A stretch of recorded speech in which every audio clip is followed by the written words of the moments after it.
Right, so we looked at hip-hop and the beginnings of the hip-hop movement in the Bronx, New York. We looked at the 4 different elements of hip-hop, right? We looked at DJing specifically, but that introduced us a little bit to breakdancing and how that evolved, and the MCing, which evolved into rap. And also a part of that was graffiti. So one of the elements of hip-hop was definitely graffiti. I'm going to give you an extremely terribly brief history of graffiti because we are running out of time. So I want to, just so we understand the context a little bit. Now, we do understand the context of hip-hop and what was happening in the 60s and the 70s in the Bronx, New York. However, I want to go back to 1967, but I want to go to Philadelphia because we saw that a lot of the stuff in hip-hop was born out of the Bronx in New York. Now, there's a huge argument, however, that graffiti wasn't in fact born out of New York, but was something that developed in Philadelphia. So there's this guy, his name is Cornbread. That's not his real name. It was a nickname that was given to him.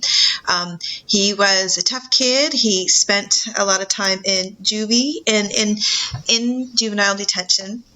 He was given the name Cornbread because he really liked cornbread, so everybody called him Cornbread. He has termed himself as world's first writer. So he started writing Cornbread everywhere he went, everywhere on the walls in juvie, everywhere in the parks, everywhere he went. And he started it, he claims, first because he had a crush on a girl, was to get her attention. So he wrote and he wrote and he wrote. And so he started doing this, writing Cornbread. So with a nickname, writing all over the walls. He's best known because he ended up actually painting on a real live elephant. There was one of his best friends. His name was Cornelius. Cornelius ended up getting shot and was unfortunately killed. However, the newspapers mistook Cornelius for Cornbread. So they wrote in the newspapers, they reported that Cornbread was killed. So Cornbread, he wanted to make sure that everybody knew that he hadn't died. So he actually snuck in the Philadelphia Zoo. And on the side of an elephant, he actually painted Cornbread lives. There's some people that were living in Philadelphia and saw what Cornbread was doing, and they brought that to New York. In New York, the most famous person that's sort of credited with starting graffiti, which is writing on walls, is this guy named Taki 183. Was a Greek kid. He was a delivery boy, and his real name was Demetrius, but his nickname was Taki. And he started writing everywhere he delivered stuff, and subways, on the sides of walls, everywhere he went, he would write Taki 183. Taki being his nickname. And 183 is because it's where he's from. He lived on 183rd Street. So he started doing this. New York sort of gets the attention of everyone, saying that that's the birthplace of graffiti, primarily because in New York City, the New York Times picked this up in 1971 and actually did a piece on Taki 183 and actually photographed and wrote an article on what Taki was doing. And so Taki started doing this all over the place. There's a bunch of, there's some people that were in Philadelphia, so saw what Cornbread did, brought it up. But like this article says, it says Taki 183 spawns pen pals. Taki starts doing this all over the place, and all of a sudden more people start doing it all over the place. So some of them use their real names, some of them use nicknames. They had their street names to show where they came from. And then before you know it, all over the place was these tag names, and it became very competitive for space. It became more stylized because you wanted your stuff to stand out more, and it actually became a real problem in a lot of subway trains. They were just covered all on the inside, all on the outside with these tags. So that's how it started. Beyond tagging, beyond just writing your name either in a marker or in a single color of spray paint, was the invention of spray paint itself was huge. So spray paint was actually invented in 1949, so a lot earlier than this tagging that was in the late 60s that started. But spray paint is key to the development of graffiti. But what had happened, though, is although spray paint had been around for a while, is it started becoming a part of graffiti when they started discovering that you could take the caps off a spray paint and take the caps of other everyday aerosol products and switch the caps, and that changes like how the paint actually comes out of it. So for example, they discovered that oven cleaner has a very wide sprayed cap. If you took the cap off of that and put it on spray paint, you could actually cover a large area very quickly. Phase 2 is credited with doing the first bubble letters. And so he was credited with being one of the first people that went from just tagging, so single colored lines, smaller, to something that was really large in these bubble style, colored, stylized, more original letters. So this is when it starts becoming art forms. Phase 2 was also a b-boy who was also a part of Africa Bambaata's Zulu Nation. So that's where some parts of it, the graffiti scene is intertwined with the hip hop scene and things that were happening. Now, however, there is also another artist who's been around for a long time. His name is Scene, and he works primarily in the bubble letters. And he has tagged him. He's put out a book, and he's actually tagged himself as the godfather of graffiti. And he actually speaks quite a bit about.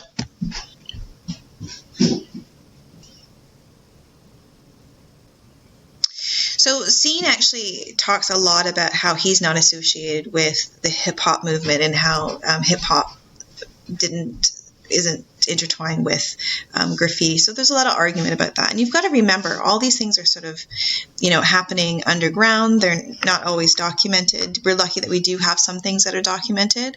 So there's still a lot of argument about where graffiti started and who is really the godfather of graffiti and started what. But so there's different sort of points of view from that.